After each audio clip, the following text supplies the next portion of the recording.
Hello friend, welcome to trading buddy channel. तो दोस्तों, जैसा कि हम देखते हैं निफ्टी का चार्ट है। फिलहाल मैं यहाँ पे जो एनालिसिस है ये आपको मेंबरशिप पेज पे मिल जाएगी, वहाँ मैंने इसको प्रोवाइड किया है और वहाँ पे कैसे क्या करना है ट्रेड को प्लान, वो हमने वहाँ पे डिटेल में बात की है। तो इसको मैं अभी हटा देता हूँ क्योंकि यहाँ पे आपको मुझे कुछ चीज़ समझानी है। तो होता क्या है दोस्तों, यहाँ पे देखो ट्रेडिंग में कभी भी क्या होता है, आप एक व्यू लेके नहीं चल सकते कि आपको ऐसा है कि मतलब यही ट्रेड करनी है, ऐसा लेके अगर आप जाओगे तो कई बार क्या होगा कि आपके अपोजिट होगा। अगर मार्केट आपके अपोजिट कुछ बिहेव करती है तो आपको वहाँ पे कुछ भी प्रिपरेशन के लिए कोई वो नहीं मिलेगी कि आप कैसे वहाँ पे रिएक्ट करोगे। तो और हो सकता है कि अगर रिएक्ट करो तो आपको वो इमोशन बेस्ड रिएक्ट हो, ठीक। तो इमोशन बेस्ड रिएक्शन जो होता है वो इतना ज़्यादा सही नहीं हो सकता हमेशा, ठीक है। कभी सही हो गया लेकिन ऐसा जरूरी नहीं कि सही हो सकता है। तो इसके लिए क्या है कि हमें ट्रेड को प्लान करना चाहिए, और वो कैसे प्लान करना चाहिए, इफ एंड देन में करना चाहिए। उसमें क्या होता है कि अगर ऐसा हुआ तो हम ऐसा करेंगे, अगर ऐसा हुआ तो हम ऐसा करेंगे। तो जैसे कि अभी हम इस समय का एग्जाम्पल देख सकते हैं। तो यहाँ पे हमने बात की थी कि यहाँ से हमें एक रिवर्सल देखने को मिल सकता है, ठीक है। तो वहाँ पे क्या होता है, AB = CD पैटर्न बन रहा था और ये सब ऑर्डर जो हमने लास्ट वीडियो में बात की थी उस बारे में। तो यहाँ पे एक रिवर्सल देखने को मिल सकता है और इसके हाई तक भी जा सकता है। तो उसका रीजन क्या हो रहा था, देखो यहाँ पे क्या था, एक इंपल्सिव वेव थी, ठीक है। उसके बाद एक करेक्टिव वेव आई थी। फिर ये हम इसको लेके चल रहे थे कि इंपल्सिव वेव है, क्योंकि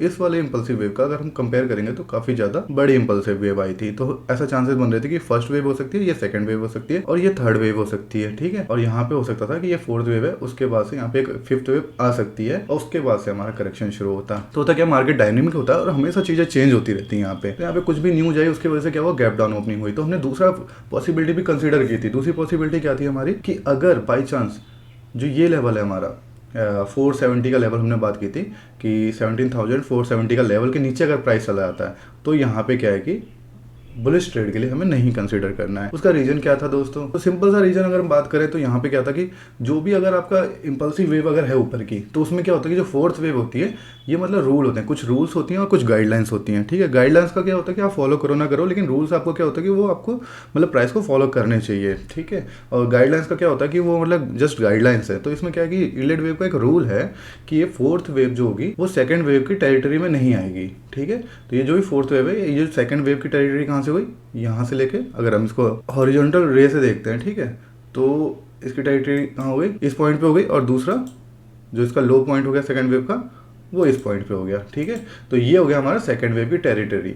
अभी अगर ये फोर्थ वेव होगी, अगर हम ये मान के चल रहे हैं, ठीक है, एक हम प्रिजम्पशन लेके चलते हैं कि ऐसा हो रहा है मार्केट में। अब वो जहाँ पे भी गलत होता है तो क्या हुआ कि ऑब्वियस सी बात है, जो भी हम सोच रहे थे वो हमारा जो भी एनालिसिस थी वो गलत हो गई है, ठीक है। तो यहाँ पे क्या होता है, मार्केट में जितनी जल्दी आपका व्यू अगर गलत होता है और आप इस बात को एक्सेप्ट कर लेते हो तो वहाँ से आपको दूसरी ट्रेड मिलने का मौका मिल जाता है, ठीक है। तो हमारा क्या हुआ, ये थर्ड वेव का जो फोर्थ वेव थी ये इसकी टेरिटरी में नहीं आनी चाहिए, लेकिन क्या हुआ, अगले दिन मार्केट ओपन ही इसके नीचे हुआ है, ठीक है। तो यहाँ पे क्या हुआ, हमारा ये व्यू गलत हो गया कि ये कोई इंपल्सिव वेव है। सिंपल सी बात है। तो अगर ये इंपल्सिव वेव नहीं है तो ये कौन सी वेव थी, करेक्टिव वेव थी।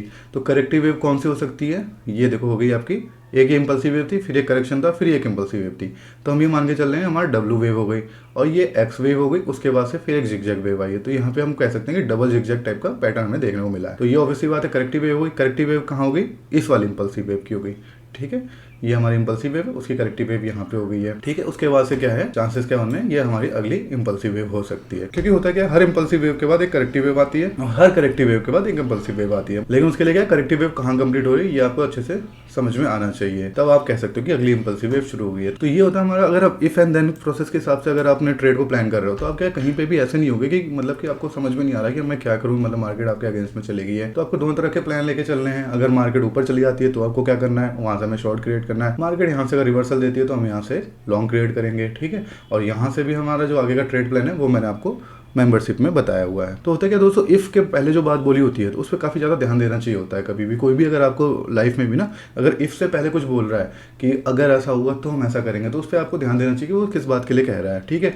और इस तरह से बट की बात करें तो बट में क्या होता है कि बट में क्या पहले जो बोला होता है उसकी ज़्यादा वैल्यू नहीं होती है। जैसे एग्जाम्पल के लिए मैंने बोला मार्केट में ऐसा है, ये कंडीशन है, वो कंडीशन, लेकिन यहाँ से मार्केट नीचे जाएगा इसकी पॉसिबिलिटी नहीं है। अगर ऐसी बात मैंने बोली तो इसका मतलब क्या है कि जो मैंने पहले बोला है कि जो भी मतलब कि मार्केट में ये हो रहा है, मार्केट में वो हो रहा है, तो उस बात की कोई भी वैल्यू नहीं होती है, मतलब उस बंदे के पर्सपेक्टिव से, ठीक है। आपको सामने वाले के पर्सपेक्टिव से देखनी है कोई चीज़, तो आपको ये चीज़ ध्यान देना है कि अगर वो बट से पहले जो भी बोल रहा है वो उस बात को बस मक्खन लगाने के लिए बोल रहा है, मतलब कि ऐसा होता है वैसा होता है, लेकिन अगर ऐसा है तो उस बात पे आपको ज़्यादा ध्यान देने की जरूरत नहीं है, ठीक है। तो इस हिसाब से हमें ट्रेड को भी प्लान करना चाहिए इफ एंड बट के हिसाब से। जैसे मैंने वीडियो बनाई थी डेडली कॉम्बिनेशन वाली, तो उसमें यूएस के कुछ इंडिकेटर की बात की थी, मतलब वो लॉन्ग टर्म के लिए इंडिकेटर था, वो मंथली चार्ट पर हमने एनालिसिस की थी कि एक रिसेशन आ सकता है, वो आना चाहिए, ठीक है। लेकिन लेकिन उसके बेस पे हम ट्रेडिंग नहीं कर सकते। तो क्या है कि हम उस बात पे उतना ज़्यादा फोकस ना करें तो बेहतर है। अब हम उस बात पे इतना ज़्यादा फोकस कर रहे हैं कि यार इतने सारे हमें मतलब इंडिकेटर ऐसे दिखा रहे हैं कि रिसेशन आ सकता है, रिसेशन आ सकता है, रिसेशन आ सकता है, उसकी वजह से हम अगर शॉर्ट करते रहते तो आप देख रहे हो कि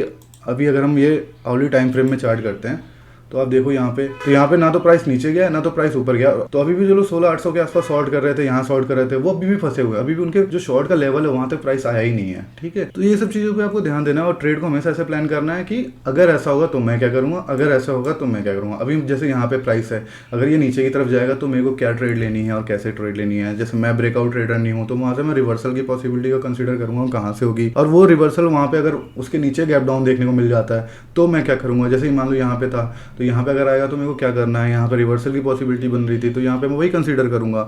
लेकिन अगर इसके नीचे गैप डाउन ओपनिंग होती है तो इस ट्रेड को थोड़ा जबरदस्ती लेके बैठ रहा हूँ। नहीं, मैंने पहले ही बोला था कि यहाँ पे एक ऊपर कि यहाँ पे प्राइस ऊपर जाना चाहिए, क्योंकि यहाँ पे एनालिसिस फेल हो गई वाली। तो यहाँ पे हम क्या कंसीडर करके चलते हैं, फोर्थ वेव होगी। लेकिन फोर्थ वेव को क्या है, दूसरा रूल क्या है कि सेकंड वेव की टेरिटरी में नहीं आना चाहिए। सेकंड वेव की टेरिटरी में आ गई है तो क्या है कि हमारे यहाँ पे एनालिसिस एक गलत हो गई है। तो यहाँ पे हमें इस बात को कंसीडर नहीं करना कि मेरे को यहाँ से लॉन्ग जाना है। कोशिश करनी है कि शॉर्ट की कोई अपॉर्चुनिटी मिलेगी तो हम कर सकते हैं। लेकिन बहुत ज़्यादा गैप डाउन के बाद क्या होता है कि एक प्राइस कंसोलिडेशन में चला जाता है, तो एक रेंज बाउंड मार्केट हो जाता है ज़्यादातर, ऐसा देखा जाता है। कई बार क्या होता है कि बहुत बड़ी कैंडल के बाद कई सारी इनसाइड कैंडल बनती है, फिर इनसाइड कैंडल का ब्रेकआउट जिधर होता है उसके हिसाब से देखते हैं। लेकिन ब्रेकआउट ट्रेड को मैं ट्रेड नहीं करता हूँ, तो उसके अकॉर्डिंग मैं अपना ट्रेड को प्लान करूँगा जैसा जैसा मार्केट मेरे को दिखाता रहेगा। तो आपको भी हमेशा ट्रेड को ऐसे ही प्लान करना चाहिए और आपको पॉसिबिलिटी दोनों साइड की लेके चलनी चाहिए। अगर मार्केट में ऐसा होता है तो मैं क्या करूँगा, अगर मार्केट में ऐसा होता है तो मैं क्या करूँगा। ठीक है, तो उम्मीद करता हूँ दोस्तों मेरे जो पॉइंट थे आपको कुछ क्लियर होंगे। तो मिलते हैं दोस्तों नेक्स्ट वीडियो में। Thank you so much.